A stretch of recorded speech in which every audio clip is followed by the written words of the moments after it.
Hi! Welcome to our channel. இன்னைக்கு சூப்பரா ஒரு ஃபைபர் ரிச்சான ஒரு லஞ்ச் தான் பார்க்க போறோம்.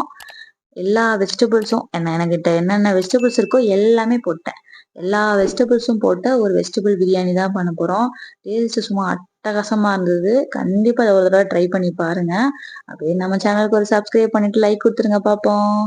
சரி, இப்ப பண்றதுக்கு நான் பாஸ்மதி ரைஸ் 1 1/2 டம்ளர் எடுத்து ஃபர்ஸ்ட்டே ஊற வச்சுட்டேன். அதே மாரி ப்ரொக்கோலியும் இது சுடு தண்ணீல போட்டு லைட்டா வாஷ் பண்ணி வச்சுட்டேன். கேரட்டு, பீன்ஸு, ப்ரொக்கோலி, கேப்சிகம், வெங்காயம், தக்காளி, புதினா, கருவேப்பிலை, கொத்தமல்லி இது எல்லாமே கட் பண்ணி ரெடியா இருக்குது. இதெல்லாம் ரெடி பண்ணிட்டீங்கன்னா, சமைக்கிறது சும்மா ஒரு 5 டூ 10 நிமிஷத்துல சமைச்சிடலாம். எல்லாத்தையும் ஒட்டுக்கா போட்டு வதக்கி மூடி வைக்கிறது தான் வேலை குக்கர்ல. சரி வாங்க எப்படி பண்ணலான்னு பார்க்கலாமா? ஒரு குக்கர்ல கீ வேணா நீங்க கீ போட்டுக்கோங்க. நான் வெறும் ஆயில் மட்டும் தான் போட்டிருக்கேன். அது ஒரு 2 ஸ்பூன் தான் ஆயில் போட்டிருக்கேன். நான் கொஞ்சம் வெயிட் லாஸ் பண்றதுனால நான் ஆயில் கீலாம் எடுத்துக்கிறது இல்ல. 2 ஸ்பூன் ஆயில்ல பிரிஞ்சி இலை, 2 பட்டை, கிராம்பு, பச்சை மிளகா, கருவேப்பிலை, வெங்காயம் இதெல்லாம் போட்டு நல்லா தாளிச்சுக்கிறேன். நல்லா வெங்காயம் பொன்னிறமா வதங்குற அளவுக்கு நல்லா வதக்கிக்கோங்க. கொஞ்சம் மீடியம் ஃப்ளேம்லயே வச்சு வதக்குங்க. நான் அவசர அவசரமா செஞ்சுட்டு இருந்தனால தீய ஃபுல்லா வச்சு வதக்கிட்டு இருந்தேன். நல்லா கோல்டன் கலர்ல ஆனதுக்கு அப்புறம் தக்காளி போட்டு வதக்கிக்கலாம். தக்காளி நல்லா மசியா வதக்கி விட்டுருங்க. இல்லைன்னா சாப்பாட்டுல அங்கங்க அங்க அப்படியே கைக்கு வரும். இஞ்சி பூண்டு பேஸ்ட் தக்காளி மேலேயே போட்டுருங்க. அப்பதான் கொஞ்சம் சீக்கிரம் வதங்கும் தக்காளி. இஞ்சி பூண்டு பேஸ்ட்டும் பச்சை வாடை போன மாதிரி இருக்கும். நல்லா போட்டு பெரட்டி பெரட்டி வதக்கி விட்டுருங்க. சூப்பரா வதங்கிடுச்சு.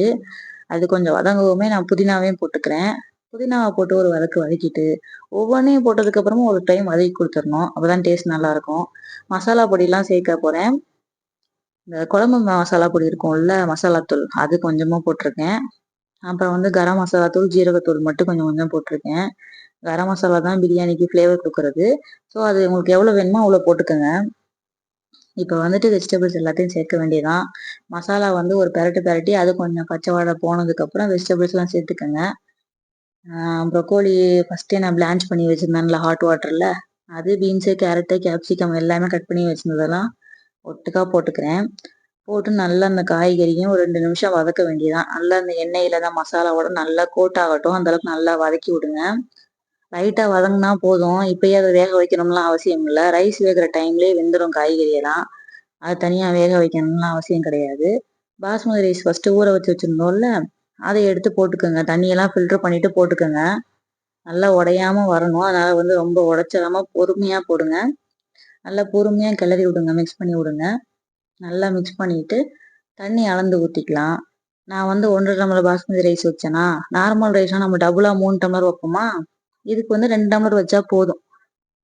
2 டம்ளர் தண்ணி மட்டும் அளந்து ஊத்திட்டு நல்லா மிக்ஸ் பண்ணி விட்டுட்டு, நான் உப்பு எப்பவுமே ஃபைனலா தான் போடுவேன். நீங்க எப்போ போடுவீங்களோ போட்டுக்கோங்க.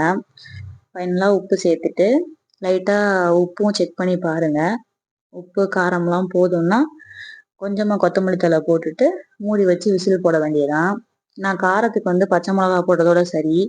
அந்த மசாலா தூள்ல இருக்க கொஞ்சோண்டு காரம் மட்டும் போதும். நான் மிளகாத்தூள்லாம் தனியா போடல. உங்களுக்கு காரமா வேணும்னா நீங்க மிளகாத்தூள் போட்டுக்கோங்க. ஒரே விசில் விட்டாலே போதும் பாஸ்மதி ரைஸ்ன்றனால. அப்படியே புழு புழுப்புன்னு அழகா வந்துருச்சு. இறக்கும்போது கொஞ்சமா கொத்தமல்லி தழை தூவிட்டு நல்லா மிக்ஸ் பண்ணிட்டு இறக்க வேண்டியதான். டேஸ்ட் அவ்வளோ அருமையா இருந்ததுங்க. நான் வெயிட் லாஸ் பண்றேன்ற பேர்ல கீ, எண்ணெய் எல்லாம் அதிகமா ஊத்தவே இல்லை. எனக்கே டேஸ்ட் அவ்வளோ சூப்பரா இருந்தது. நீங்க நல்லா கீலாம் போட்டு நல்லா பண்ணீங்கன்னா டேஸ்ட் சூப்பரா வரும். அவ்வளோ அருமையா இருந்தது. கண்டிப்பா ட்ரை பண்ணி பாருங்க. உங்களுக்கு பிடிச்சமான சைட் டிஷ் என்ன வேணுமோ வச்சு ட்ரை பண்ணுங்க. இந்த எக்கு பாயில் பண்ணிட்டு 2ஆ கட் பண்ணிட்டு மஞ்சத்தூளும், மிளகாத்தூள், உப்புலாம் போட்டு லைட்டா ஆயில்ல ஃப்ரை பண்ணுவாங்களா, அந்த மாதிரி ட்ரை பண்ணி பாருங்க. நான் தயிர் வெங்காயத்தை தான் வச்சிருந்தேன். ஒரு சப்ஸ்கிரைப் பண்ணி லைக் மட்டும் கொடுத்துருங்க.